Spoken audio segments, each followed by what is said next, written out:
beer brand at some point in my life. So this moment was in January 2014. I flew home to Germany, told this to a friend, and he said, "Oh, that's weird. You should talk to Christian." So Christian is a friend on the left from university, and it turned out that he also wanted to do something with beer. He was looking for a father-son hobby with his dad, and they wanted to start home brewing. So they had bought a little brewing kit and lots of books about home brewing, and to this day they have never brewed a single beer together, because we kind of got excited about it, met up for a few beers and said, you know what, let's see how far we get. Let's treat this as a side project. Because obviously I thought I can't just abandon my career and my CV and just brew beer now. So the weird thing was that we started talking about it. We started telling people about our idea. And somehow, I mean, again, we had no clue about beer. Like, no clue about the industry, no clue about brewing. We just knew how to drink it. But somehow people liked the idea that the two of us were doing something like this together. And they kept connecting us to other people. And it was kind of like a ball that started rolling. And after a few weeks, we met Micha, our back then very young brewmaster. And it was really love at first sight for the three of us. And that was the first time I had this gut feeling again, where I thought, you know what, that's actually, I haven't felt this passionate about anything in a very long time. And I think we're just going to give it a go and see how far we get. So over the summer of 2014, we developed the beers and the brand, arguably with the weirdest name possible. So it's actually the old Slavic origin of the name of Berlin. It means swampland, which we thought was very fitting for a beer brand.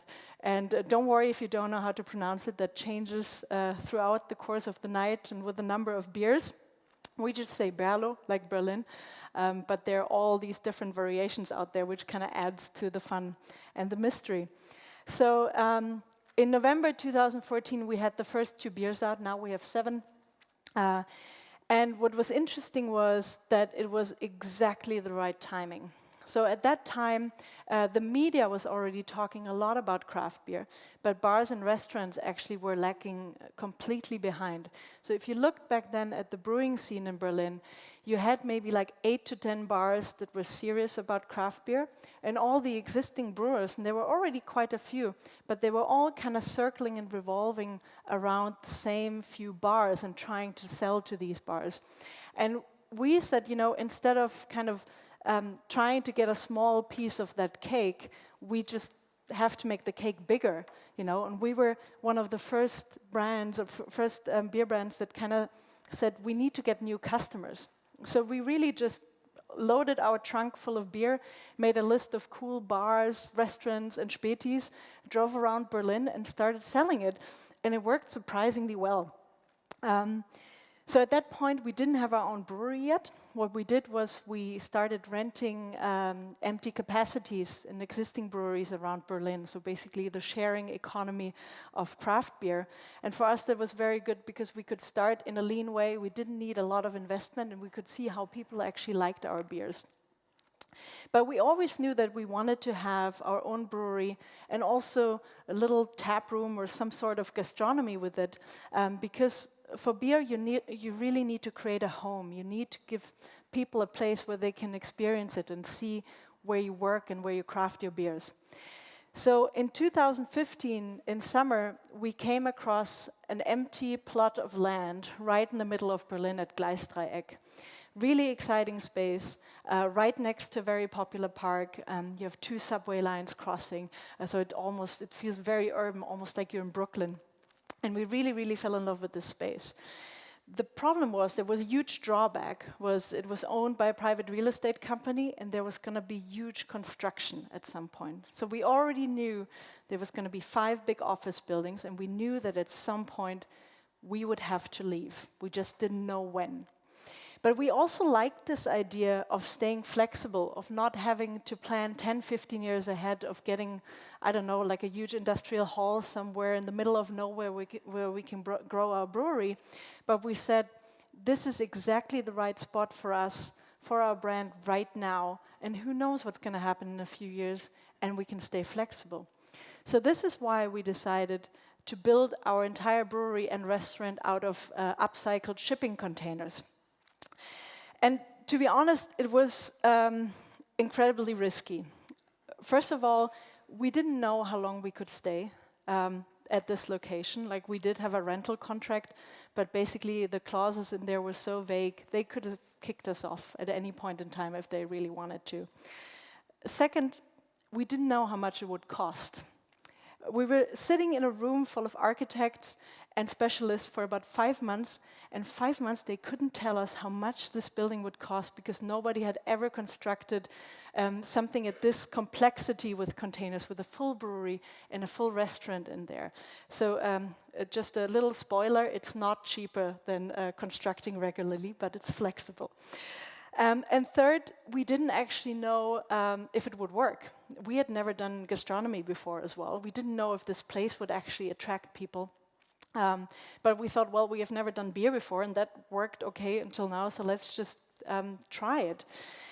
And I must admit that there were many moments where I thought, this is completely crazy. It's too risky. Like, if it doesn't work, or if they kick us off the property again after a few months, we're going to lose everything that we put into this.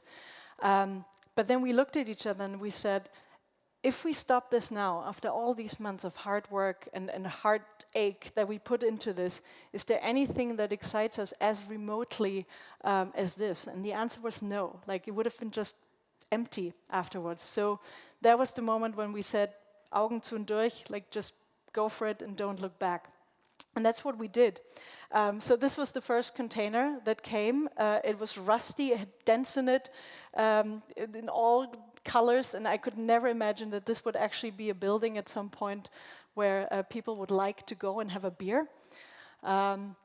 This, for example, was when the brewery came for the first time and was installed. You can still see the absolute roughness of the containers. It was really crazy. So 2016 was basically all about planning this, about constructing. We also made the huge mistake of thinking we could lead the construction ourselves, like, biggest mistake of our career. And but you know what? In the end, it was all worth it, because that's what came out of it. So this is BRLO Brewhouse, made out of 38 upcycled shipping containers. It harbors our brewery. It has a 130-seat restaurant and a really cool 350-seat beer garden, which you see in front with these nets.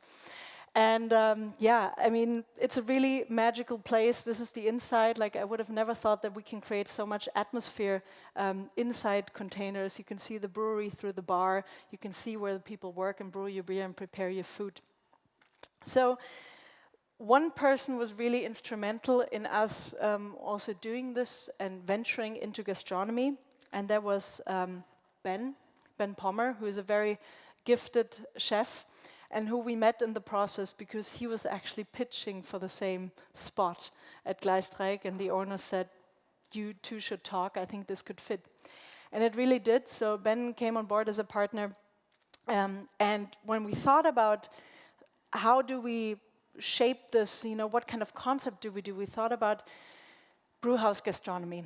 And brewhouse gastronomy is always considered unhealthy, right? It's a big piece of meat, it's a Sättigungsbeilage, some potatoes that come with it, and this food is actually only designed to make you drink more beer in the end.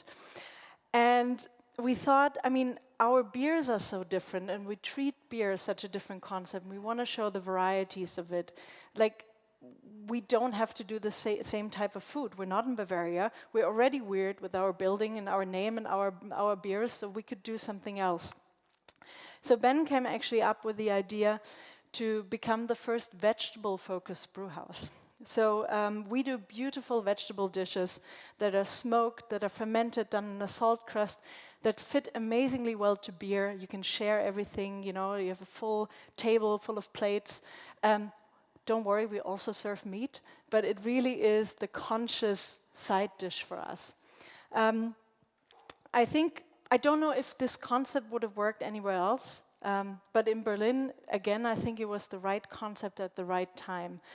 So we started this in January 2017 was the official opening, and within the first 10 months, we won Berliner Szene Restaurant 2017, Best Beer Concept, the Gastro Gründerpreis.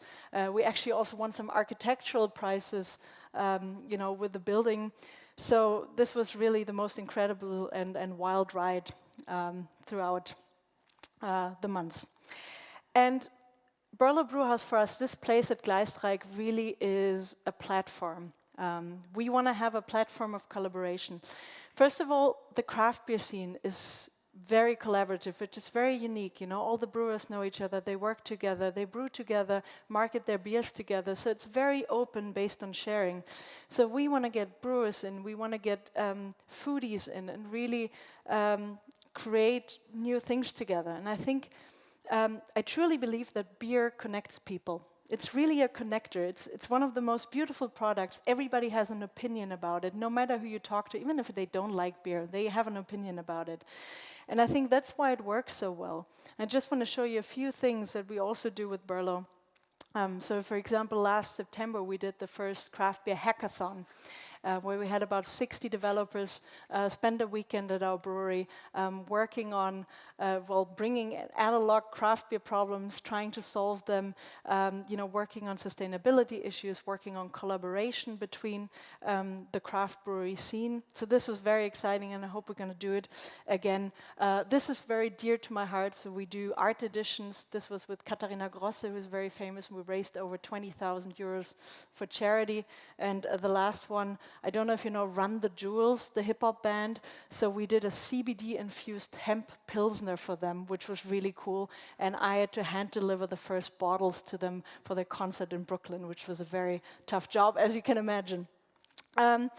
I'm ending here with a picture of our beautiful beer garden in summer. If you haven't been there, you definitely have to come. We have a 5-meter screen. We're going to show all the games in the World Cup. And thank you so much for listening. Thanks a lot, Katharina. Stay here, please. Yeah. We still have a few moments for some questions. So are there questions in the audience? Please raise your hand. We have a microphone. We'll come to you. If not, maybe I'll start with the first. Oh, there is one. Perfect. The microphone is on its way. Hi. I'm interested in how did you finance your venture? In the beginning, when we didn't have this place yet, we could finance it ourselves. When we planned the brew house, we actually planned to do it with 2 sorts of financing. On the one hand, we get a bank loan from Deutsche Bank, so very classical, because there's actually equipment behind, a brewery equipment. And we did do a financing round with business angels. As I said, nobody could tell us how much this would cost, so we completely underestimated it. But we had to secure the financing, when we signed the lease. So we had to improvise. So what we did then, we did a lot of the equipment by leasing. We got some subsidies, and we also plundered our own bank accounts. So it was kind of like really a mix of all different types of financing that you could imagine. All right, thanks. More questions, please. Any questions? If not, maybe a question on my behalf. I also live in Berlin. When I go to the local Späti, so to the night store, I'm really amazed that you have the whole range of 5 different BRLO beers in there. So how challenging is it to really put out so many different beers of one brand? I mean, it's really about educating wholesalers and customers and shop owners and restaurants that craft beer is all about variety, because they're used to having a single beer of a single brand, and they just have 20 pilsners on the shelf, right, in a Späti, for example. So you really need to tell them again and again and show them and make them taste the difference. And so it was a big challenge, to be honest, in the beginning. Like, for example, with Spätis, they started with just 2 styles, and then they noticed that it was running well and customers were asking for more, so they keep on adding more. I mean, our goal is that at the end, bars and restaurants, like in the US or the UK, for example, they have a beer menu as much as they have a wine menu. And that's still a long way to go, but we're working on it. And now looking back, did you also like the brewing the beer versus running the beer garden? Does it meet your expectations in the sense of like what needs more management, or were there surprises in handling one of the or the other? The beer garden, the gastronomy definitely needs a whole lot of management. I definitely underestimated that. I mean, especially in summer, the team grows up to 70, 80 people that, you know, do the entire thing. And it's a lot of turnover. So gastronomy HR is actually one thing. It doesn't really exist, like nobody is writing about it. So that's one thing where we really want to, you know, do some changes in the next months and actually deal with this topic. But the brewery itself, also we're internalizing all production right now, is also a whole lot of work. So requires both, attention. But listening to you, it's quite sure that you don't regret a single moment of what you're doing now. Not at all. Thanks a lot, Katharina. Thank you.